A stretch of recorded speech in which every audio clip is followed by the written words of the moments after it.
Dr. Samuel Reed knelt behind a fallen tree trunk, his hands shaking as he adjusted the broken scanner in his lap. 3 days ago, this piece of equipment had been his lifeline to the research station. Now it was just expensive junk making angry, beeping sounds at random intervals. The forest around him was wrong in every way that mattered. The trees grew too straight, their bark had a metallic sheen that hurt to look at directly, and the undergrowth moved without any wind to explain it. Reed had been studying alien ecosystems for 12 years, but this planet made his skin crawl in ways he couldn't put into words. He pressed the emergency beacon again. Nothing. The fourth day of nothing. A branch snapped somewhere to his left. Reed froze, every muscle in his body going rigid. He had been hearing that sound for the past 2 days, always just close enough to know something was following him, never close enough to see what it was. The sound came again, closer this time. Reed slowly reached for the plasma cutter at his belt. The tool wasn't designed as a weapon, but it was the only thing he had that might hurt something big enough to break branches like that. Silence stretched out for what felt like hours, but was probably only minutes. Reed's breathing sounded too loud in his own ears. His heart hammered against his ribs hard enough that he wondered if whatever was hunting him could hear it. When the attack came, it wasn't what he expected. The creature didn't rush him, or roar, or do any of the dramatic things that predators did in movies. Instead, it simply stepped out from behind a cluster of the metallic trees and looked at him. Reed's first thought was that someone had crossed a tiger with a dragon, and then made the result 3 times too big. The thing stood 12 feet tall at the shoulder. Its body was covered in scales that looked like black glass, each one the size of Reed's palm. Its legs were built like tree trunks, ending in paws that had claws longer than Reed's fingers. The head was the worst part.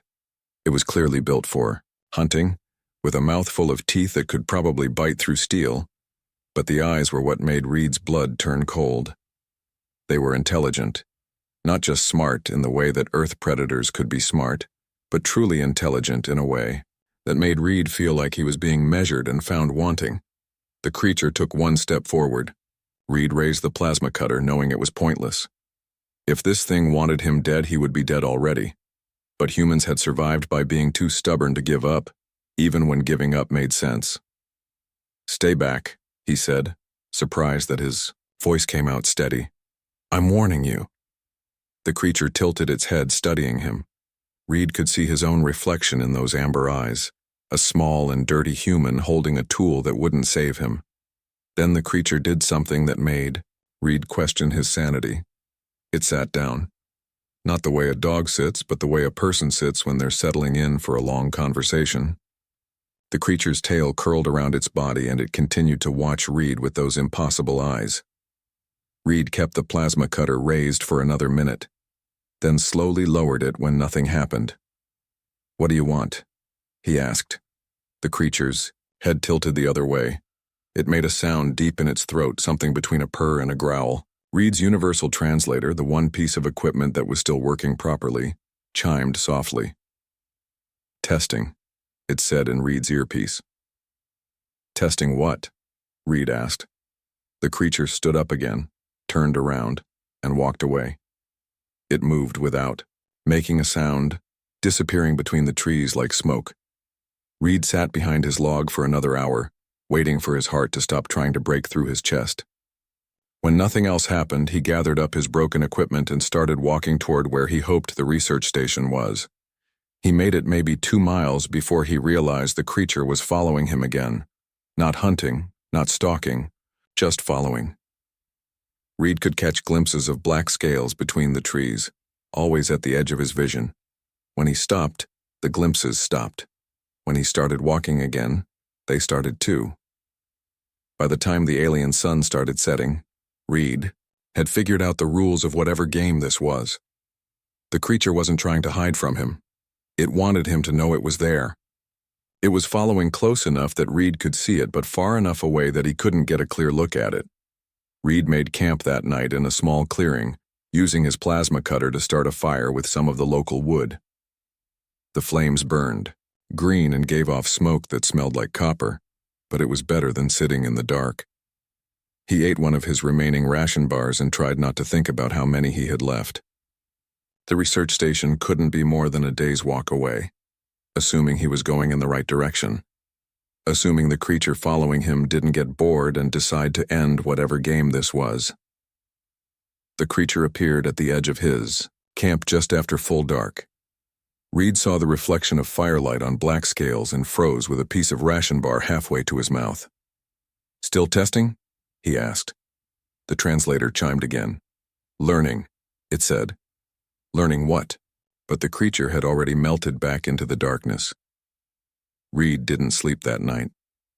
Every time he started to drift off, he would hear something moving in the trees around his camp. Not threatening, just present. Watching. The second day was worse. Reed was tired and his water was running low, but the creature kept following him. Sometimes it would appear ahead of him, forcing Reed to change direction. Sometimes it would herd him away from what looked like easier paths. By the third day, Reed was starting to understand. This wasn't random. The creature was testing him, seeing how he reacted to stress and fear and exhaustion. It was learning about him, the same way Reed had learned about thousands of alien species over his career. The difference was that Reed had always been the one doing the studying. On the third night, Reed's luck finally ran out. His plasma cutter died while he was trying to start a fire, and his last water bottle was empty. He sat in the dark, listening to the sounds of the alien forest, and tried to figure out how he had gotten so far off course. The creature appeared again, closer this time, close enough that Reed could see the individual scales on its hide, close enough that he could smell something like cinnamon and ozone. "Go ahead," Reed said. He was too tired to be afraid anymore. "If you're going to kill me, just do it." The creature studied him for a long moment. Then it opened its mouth and made a series of complex sounds that made Reed's translator work harder than it ever had before. "Uncle Death," it finally said. Reed stared at the creature. "What?" But the creature had already disappeared into the darkness again, leaving Reed alone with two words that made no sense and the growing suspicion that he had just passed some kind of test he didn't know he was taking. Reed woke up to find water. Not a stream or a puddle, but 3 metal containers that definitely hadn't been there when he fell asleep. They were clearly alien in design, with curves and angles that hurt to look at directly, but they held clean. Water that tasted better than anything Reed had drunk in days. The creature was sitting 20 feet away, watching him drink. "Thank you," Reed said between gulps. The creature's head tilted and its translator chimed with a word Reed didn't recognize. When he tried to repeat the sound, the creature made what might have been laughter. After Reed finished drinking, the creature stood up and started walking. Not away from him this time, but parallel to his path. Reed gathered his equipment and followed. They walked together for most of the morning, the creature occasionally pausing to let Reed catch up. Reed noticed that they were heading toward familiar landmarks. The creature was leading him home. Around midday, the creature stopped at what looked like a solid wall of the metallic trees. Reed was about to ask why they had stopped when the creature pushed through what turned out to be an optical illusion. The trees were arranged in a way that made them look solid from one angle, but there was actually a narrow passage between them. The passage led to a cave. Reed hesitated at the entrance. Every instinct he had told him not to go into a dark enclosed space with a 12-foot predator, but the creature was already walking inside, and something about its posture suggested this was important. The cave was bigger than Reed had expected, with phosphorescent moss on the walls that gave off a soft blue light. The creature led him deeper inside, past chambers filled with strange rock formations and pools of water that glowed faintly. At the heart of the cave, the creature stopped. Reed looked around and felt his stomach drop. The chamber was clearly a nest. There were soft materials arranged in a circle, and the walls were covered with scratch marks that looked deliberately made. But what made Reed's blood run cold were the bones scattered around the edges of the chamber. Most of them looked like local animals, but some were clearly from the creature's own species. The creature walked to the center of the nest and made a low sound in its throat. 3 shapes moved in response. Reed's first thought was that someone had made stuffed animals out of the same material as the adult creature.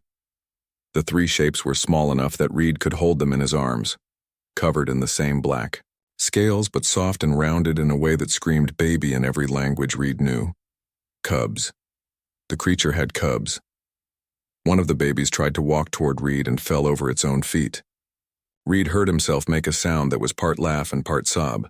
The cubs were tiny and helpless and absolutely adorable, even though Reed knew they would grow up to be apex predators. The adult creature walked over to the cubs and gently nudged them toward Reed with its snout. The babies stumbled forward, making small chirping sounds that Reed felt in his chest more than heard with his ears. Reed looked up at the adult creature, trying to understand what was happening. "Are you showing me your family?" The translator chimed with something that might have meant yes or might have meant something completely different. The adult creature continued pushing the cubs toward Reed until they were close enough for him to touch. Reed knelt down and carefully extended his hand toward the nearest cub. It sniffed his fingers, then tried to bite them with teeth that were barely sharp enough to scratch his skin. The other two cubs crowded closer, making their chirping sounds and climbing over each other to get to him. "They're beautiful," Reed said, and meant it. The adult creature made another complex series of sounds. The translator struggled with it for several seconds before settling on, "Mother gone. Cubs need teaching." Reed looked around the chamber again, paying attention to details he had missed before. The bones weren't just random remains. They were arranged in patterns, and some of them had been carved with symbols. This wasn't just a nest, it was a monument. The cub's mother was dead. "I'm sorry," Reed said. The adult creature acknowledged, this with a small nod, then did something that made Reed question everything he thought he understood about the situation. It walked over to Reed and gently touched his hand with its snout, the same way it had been touching the cubs. Then it touched each cub in turn, and touched Reed's hand again. Reed's translator chimed with a word he recognized from his xenobiology training. "Adoption." "Wait," Reed said. "You want me to adopt them?" The adult creature stepped back and looked at Reed with those impossible, intelligent eyes. It made the complex sound pattern again, and this time the translator was more confident. "Uncle Death will teach cubs. Uncle Death will protect cubs. Uncle Death will make cubs strong." Reed stared at the creature. "You want me to raise your children?" The adult creature's response was simple. "Yes. But I'm human. I don't know anything about raising your kind of cubs. Uncle Death survived the testing. Uncle Death is clever and strong and stubborn. Uncle Death will learn." Reed looked down at the three cubs, who were now trying to climb on his legs. They were warm and soft and making little contented sounds that reminded him of purring. One of them managed to get high enough to lick his face with a tongue that felt like sandpaper. "What if I say no?" Reed asked. The adult creature was quiet for a long moment. "Then cubs die. Species dies. Uncle Death walks away, and the testing meant nothing." Reed felt something cold settle in his stomach. "There are only 3 left?" "3 cubs. 1 father. No others." Reed looked at the bones around the chamber again, understanding finally dawning. This wasn't just a nest, it was a graveyard. The creature's entire family, maybe its entire local population, was dead. These 3 cubs were the last of their kind on this planet. What happened to them? The creature made a sound that needed no translation. Grief was universal. Sickness came from the sky, in the metal birds that brought the small soft ones. Humans. A human disease had wiped out the local population of these creatures. Reed knelt down and let the cubs climb all over him. They were so trusting, so innocent. They had no idea that their entire world had changed, that they were the last of their kind. "I'll do it," Reed said. "I'll take care of them." The adult creature nodded once, then walked over to Reed. It placed one massive paw on Reed's shoulder and said something that made the translator work for a full minute before giving up and just saying, "Gratitude beyond words." Then the creature turned around and walked toward the cave entrance. "Wait," Reed called after it. "Where are you going?" The creature paused at the edge of the phosphorescent light. "To die in peace. Cubs are safe now." "You don't have to die," Reed said. "You could. Come with us." The creature looked back at Reed and the cubs one last time. Uncle Death's cubs need to learn human ways. Father's presence would confuse them. Uncle Death is their family now. And then it was gone, leaving Reed alone in the cave with 3 alien babies and the weight of an entire species resting on his shoulders. Getting 3 alien babies back to the research station turned out to be the easy part. The cubs were small enough to fit in Reed's equipment bags, and they seemed to understand that they needed to be quiet during the journey. They slept most of the way, curled up against each other like a pile of warm scales. The hard part was explaining to his colleagues why he had brought home 3 potentially dangerous predators. Dr. Lisa Park, the station's lead researcher, stood in Reed's quarters with her arms crossed and a look on her face that suggested she thought Reed had suffered some kind of mental breakdown. "You want to keep them," she said. "I want to study them," Reed corrected, watching the cubs explore his room. They moved like liquid shadow, investigating every corner and crevice with the focused intensity that only babies could manage. "They're the last of their species, Lisa. If we don't learn about them now, we never will." "They're predators, Sam. Look at those claws." Reed looked. The cubs' claws were indeed impressive, even at their current size. But he also saw the way they were careful not to scratch his furniture, the way they immediately stopped whatever they were doing when he said their names. He had started calling them Alpha, Beta, and Charlie. Alpha was the largest and most adventurous, always the first to investigate new things. Beta was cautious and thoughtful, watching Alpha's mistakes before trying anything new. Charlie was the smallest and clingiest, preferring to stay close to Reed whenever possible. "They're intelligent," Reed said. "More intelligent than any species we've cataloged so far. Intelligence doesn't make them safe." "No," Reed agreed, "but it makes them worth the risk." Lisa sighed and sat down in Reed's desk chair. Charlie immediately abandoned his exploration of Reed's closet and trotted over to sniff at her feet. After a moment of internal debate, Lisa reached down and carefully scratched behind what might have been Charlie's ears. Charlie purred. The sound was deeper than a cat's purr, with harmonics that Reed felt in his bones, but it was unmistakably a sound of contentment. "They like you," Reed said. "That's not the point." But Lisa kept scratching Charlie's ears. "The colonial administration isn't going to approve this, you know that." Reed knew that. Administrator Walsh was a practical man who saw every non-human species as either a resource to be exploited or a threat to be eliminated. 3 apex predator babies would definitely fall into the threat category. "Then we don't tell him yet," Reed said. "Sam, you can't hide 3 growing predators indefinitely." "I'm not planning to hide them indefinitely, just long enough to prove they're not dangerous." "And if you're wrong? If one of them hurts someone?" Reed watched Alpha trying to figure out how to open his desk drawer. The cub was clearly frustrated by the complex latch mechanism, but instead of using force, it sat back and studied the problem.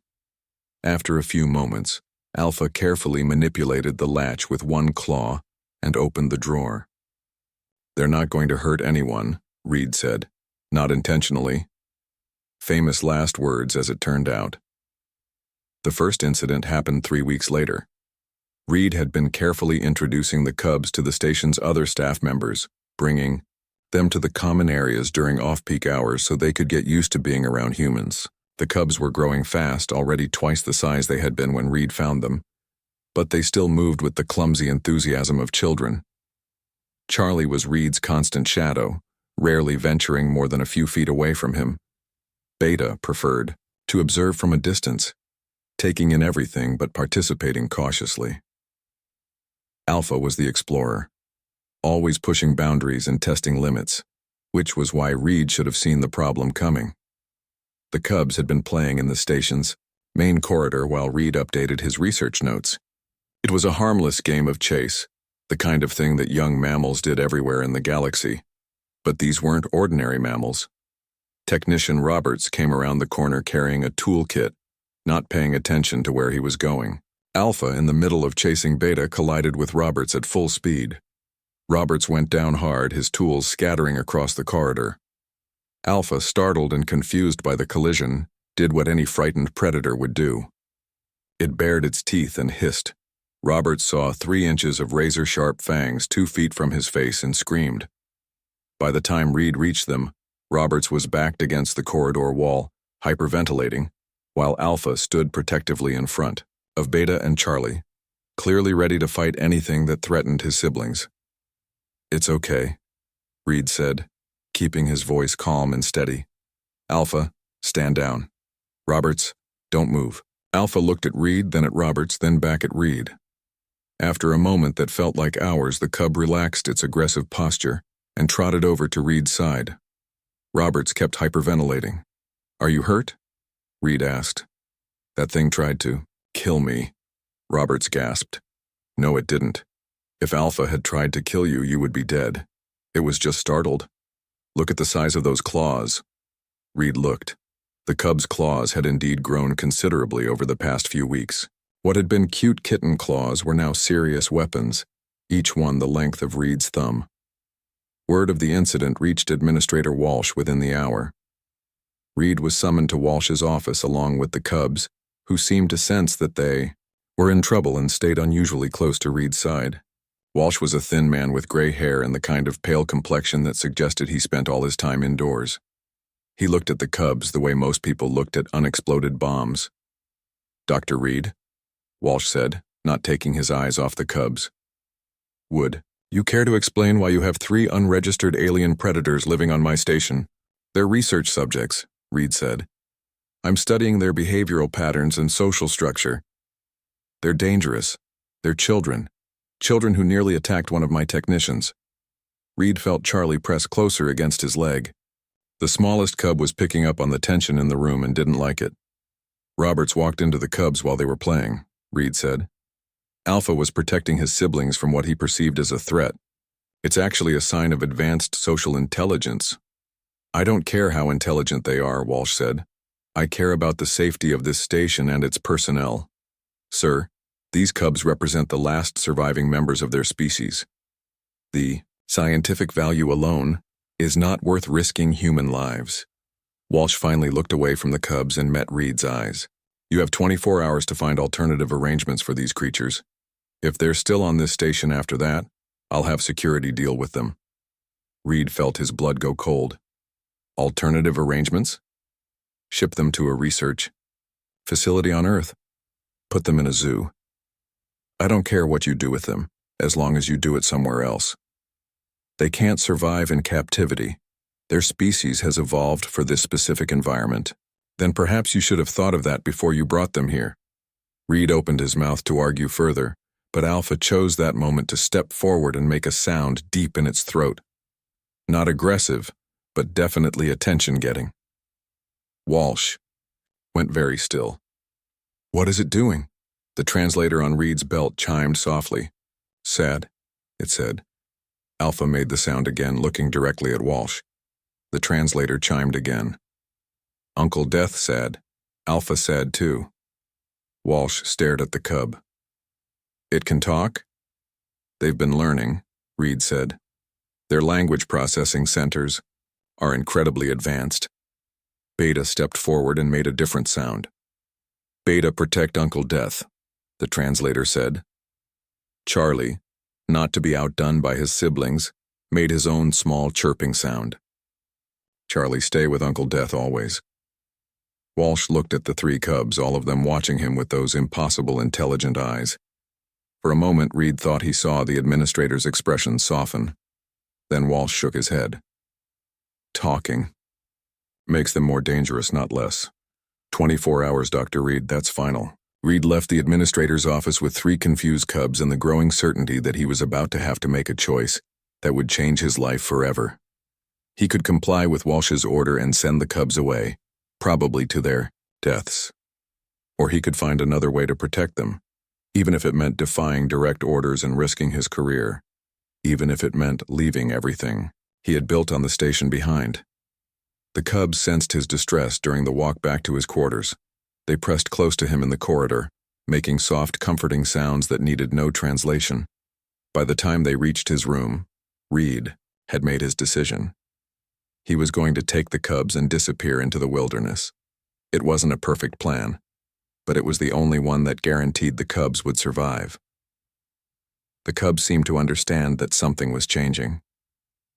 They watched, quietly as Reed packed emergency supplies and loaded his portable equipment. When he was finished, he knelt down and looked at each of them in turn. "We're going to go live in the forest," he said. "Just the four of us. Is that okay?" Alpha chirped something that the translator rendered as "adventure with Uncle Death." Beta's response was more practical. "Food and forest?" Charlie just pressed closer to Reed and purred. Reed smiled for the first time since the meeting with Walsh. "Yes, there's food in the forest, and we'll be together.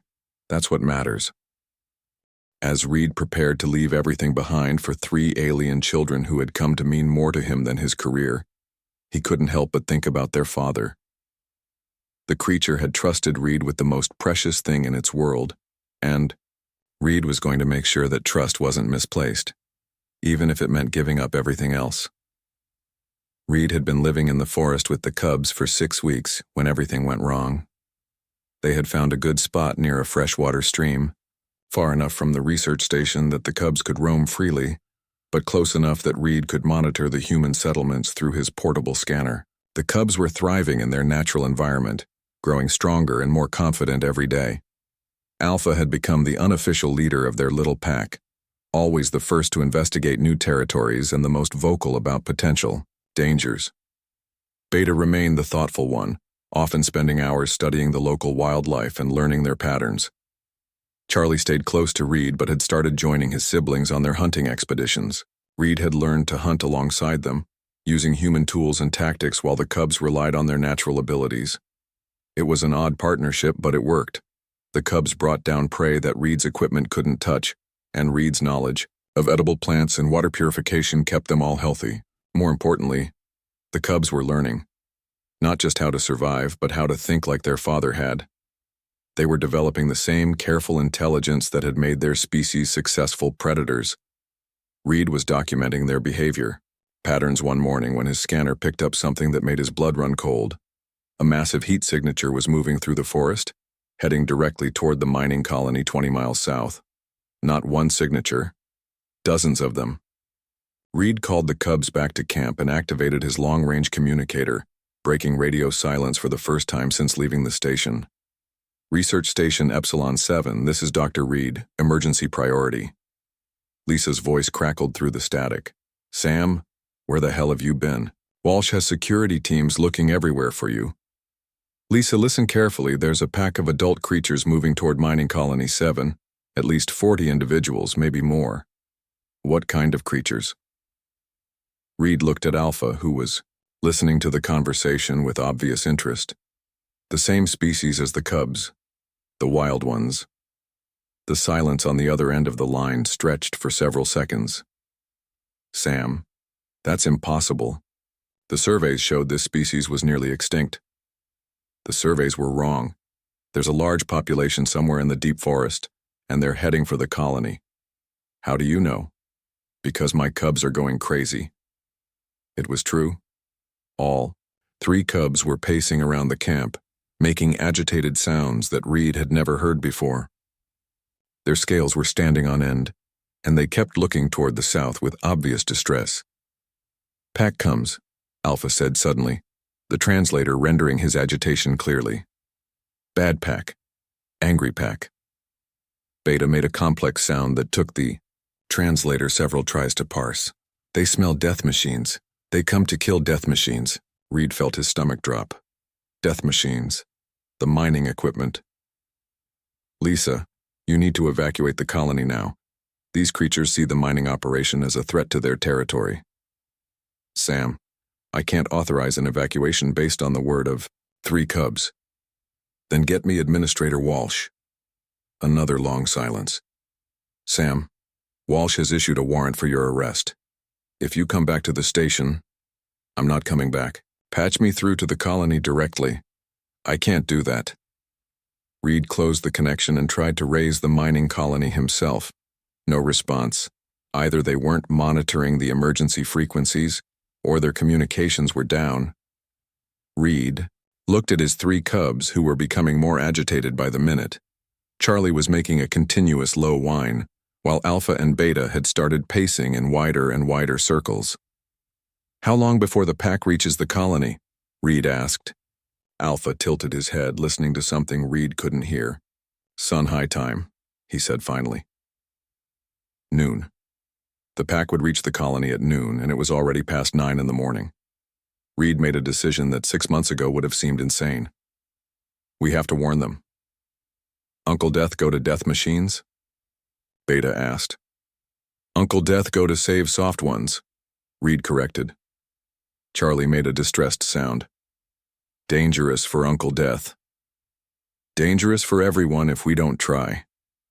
Reed packed his emergency supplies and started hiking south, the cubs following, close behind. They moved faster than Reed had thought possible, the cubs taking turns scouting ahead and reporting back on the safest routes. They reached the mining colony's perimeter just as the first wild creatures emerged from the forest. Reed had seen one of these creatures before, but seeing 40 of them together was something else entirely. They moved like a single organism, flowing around obstacles and communicating through sounds that made Reed's bones ache. Each one was larger than the cub's father had been, scarred and battle-hardened in ways that spoke of decades of survival. The colony's automated defense systems activated immediately. Laser turrets emerged from hidden positions and began firing at the approaching pack. The energy beams that should have been lethal barely seemed to inconvenience the creatures. Their scales absorbed or deflected most of the damage, and they were smart enough to use cover and evasion tactics. Reed watched in horror as the pack systematically destroyed the outer defenses. These weren't just animals acting on instinct. They were conducting a coordinated military assault. "We have to get inside," Reed told the cubs. "Pack will smell us," Alpha warned. "Pack will smell us anyway."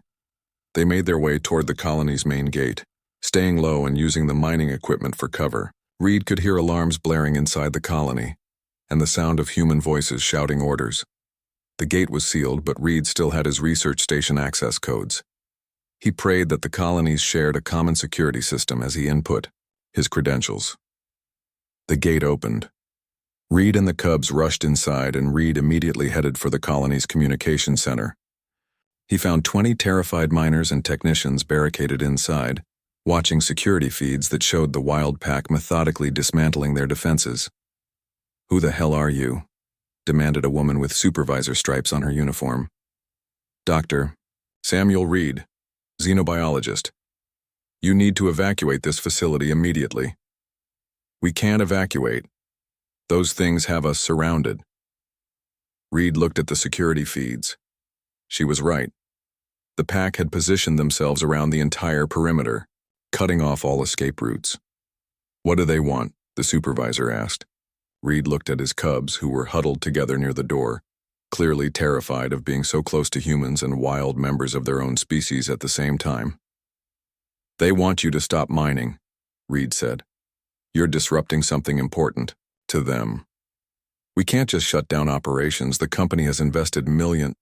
She was interrupted by a sound that made everyone in the room freeze. It was coming from the main security feed, where the largest of the wild creatures had approached the colony's central building.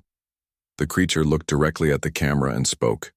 Reed's translator, along with the colony's more sophisticated systems, struggled with the complex vocalizations before settling on a translation that made Reed's blood run cold. "Bring us Uncle Death and the stolen cubs, or we will kill all soft ones." The supervisor stared at Reed. "Uncle Death?" "It's complicated," Reed said.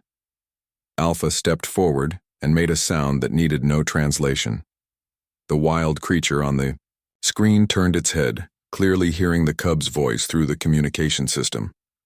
The wild creature responded with a series of sounds that made Reed's translator nearly overload. When it finally settled on a translation, Reed wished it hadn't bothered.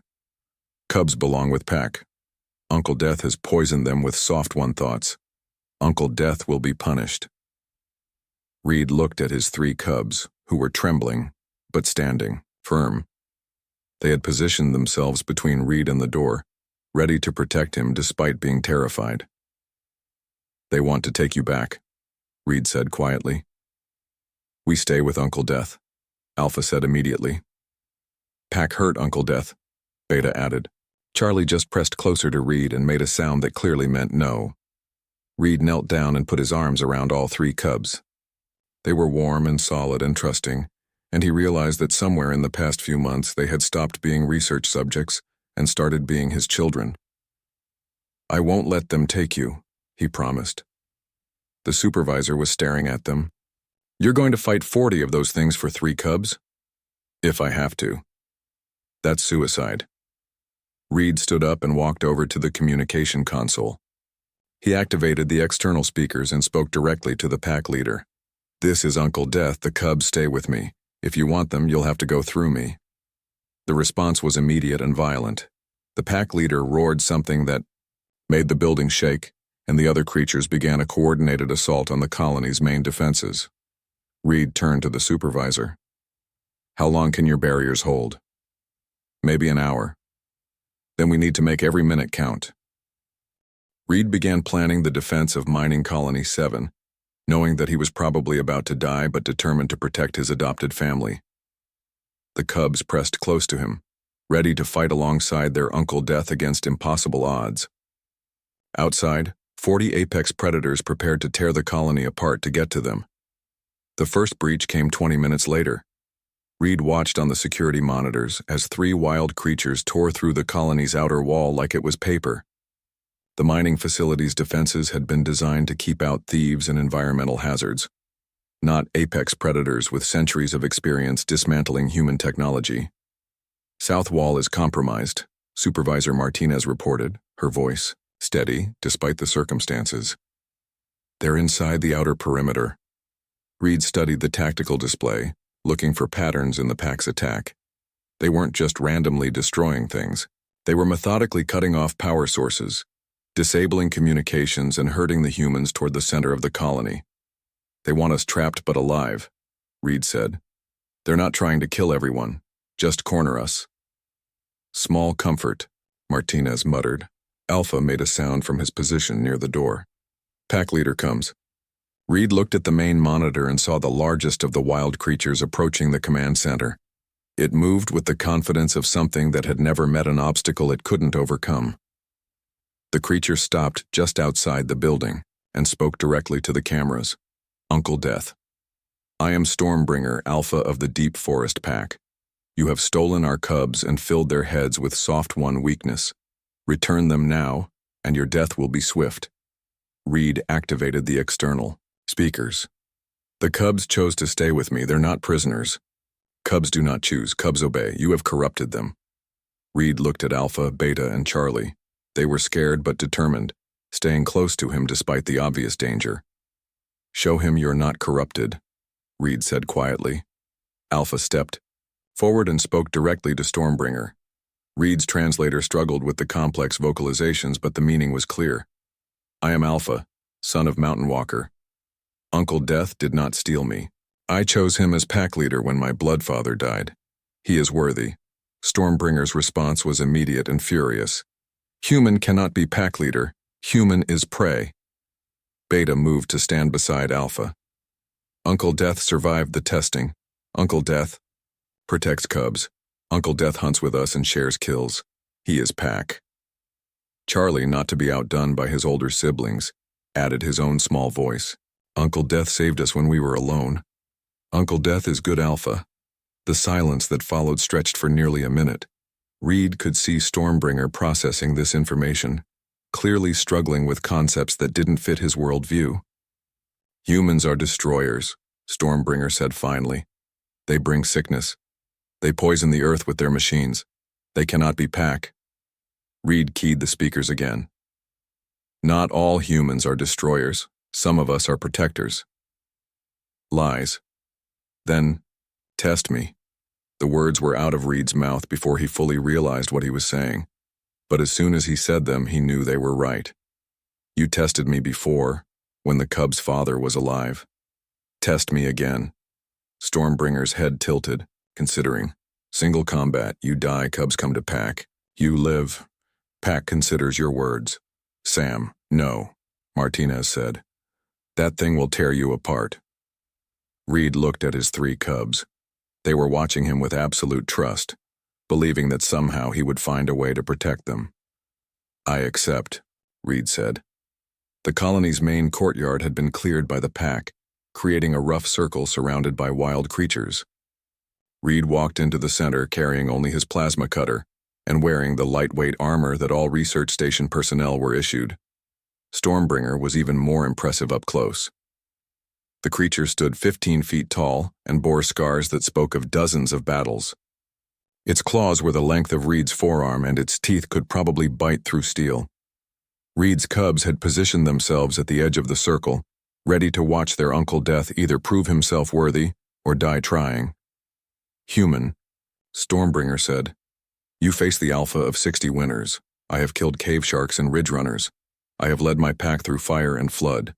What have you done that makes you worthy to lead cubs?" Reed thought about the question seriously. What had he done? He was a scientist, not a warrior. He'd spent most of his life studying things rather than fighting them. "I survived when your people tested me," Reed said. "I accepted responsibility for 3 cubs when their father died. I've taught them to hunt and think and make their own choices. I've protected them from my own kind when they were considered dangerous." Pretty words. But can you fight? Stormbringer lunged without warning, moving faster than something that size had any right to. Reed threw himself sideways, activating his plasma cutter as he rolled. The energy beam caught Stormbringer across the shoulder, leaving a smoking line in the creature's scales. The wound didn't slow Stormbringer down, but it got his attention. "You fight with tools," Stormbringer said, circling Reed. "Coward's way." "I fight with intelligence," Reed corrected. "Same way you do." Reed had been watching the pack's assault on the colony, studying their tactics. They used tools too: rocks for leverage, terrain for advantage, coordinated attacks to overwhelm defenses.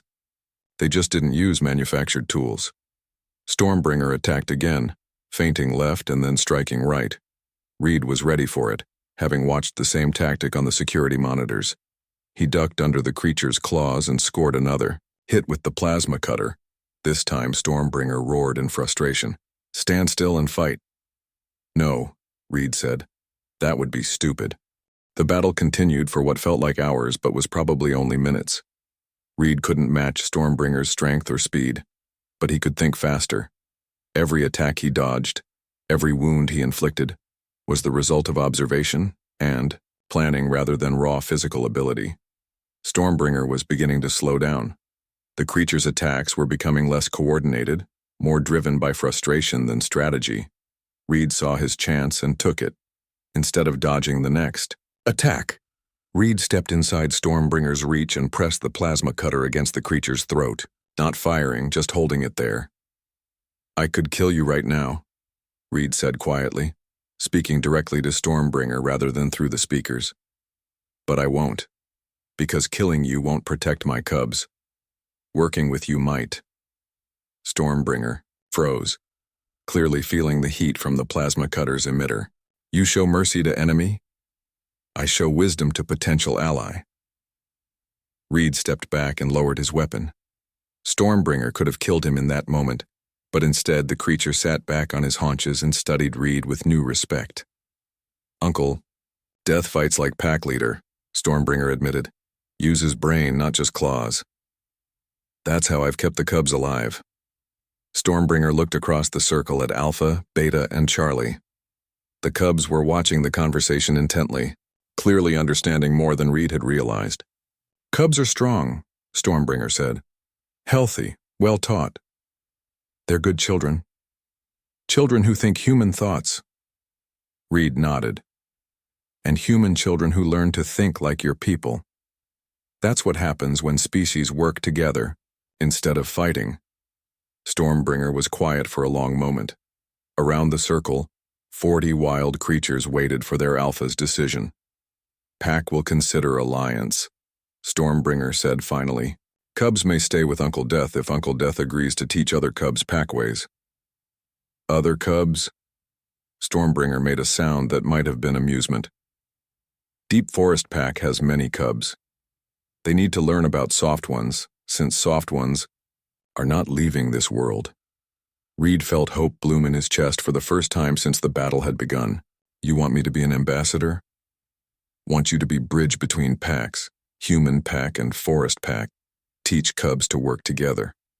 Alpha chirped excitedly and ran across the circle to Reed. Uncle Death makes peace. Beta and Charlie followed.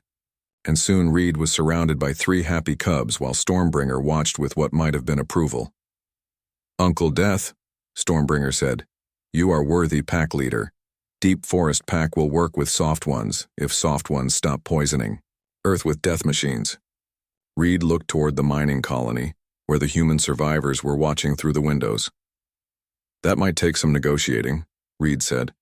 Then we negotiate. Pack has time. 6 months later, Reed stood in the courtyard of what used to be Mining Colony 7, but was now officially designated as the Interspecies Cultural Exchange Station. The mining equipment had been replaced with research facilities and living spaces designed for both humans and the creatures that the official reports called Drakmari. Reed preferred their own name for themselves, which roughly translated to the people who hunt with thought. Alpha, Beta, and Charlie had grown into magnificent young adults, serving as interpreters and guides for the small but growing population of humans who were learning to live alongside the Drakmari. They were no longer Reed's only responsibility. Stormbringer had kept his word about bringing other cubs to learn, and Reed now oversaw the education of a dozen young Drakmari. In return, several human children had been brought to the station to learn Drakmari ways. The integration wasn't always smooth, but it was working. Reed was reviewing the daily progress reports when Alpha approached with news. Uncle Death old, father comes. Reed looked up to see a familiar figure approaching through the forest. The cub's biological father, older and more scarred than Reed remembered, but unmistakably alive. The old Drakmari walked slowly into the courtyard and looked around at the mixed community of humans and his people working together. His gaze lingered on his 3 grown children who were clearly healthy and confident. Finally, he looked at Reed. Uncle Death, he said, and the translator struggled with the complex honorific that followed. Pack father, bridge walker, teacher. Of 2 kinds. You don't look like you're dying, Reed said. The old Drakmari made a sound that Reed had learned was laughter. Decided not to die yet, too curious about what Uncle Death would do with cubs. Are you satisfied with what I've done? The old Drakmari looked at his children again, then at the human and Drakmari youngsters playing together nearby. Uncle Death exceeded all expectations, he said. Cubs became bridges as their pack father hoped. 2 peoples learned together. Reed smiled. Want to stay and help teach the next generation? Uncle Death offers honored elder a place in new pack. Uncle Death offers old friend a chance to see his grandchildren grow up. The old Drakmari nodded slowly. This elder accepts. New pack has room for old wisdom. As Reed watched the cub's father settle into the community that had grown around their strange family, he reflected on how much had changed since that first encounter in the forest. He had started as a scientist studying alien predators and ended up as a father, teacher, and diplomat. The cubs had kept their promise to choose him as family. Now he got to watch them build families of their own, bridging the gap between 2 species that had learned they were stronger together than apart. Uncle Death had become something he never expected to be, the founder of a new kind of pack where species boundaries mattered less than loyalty and love.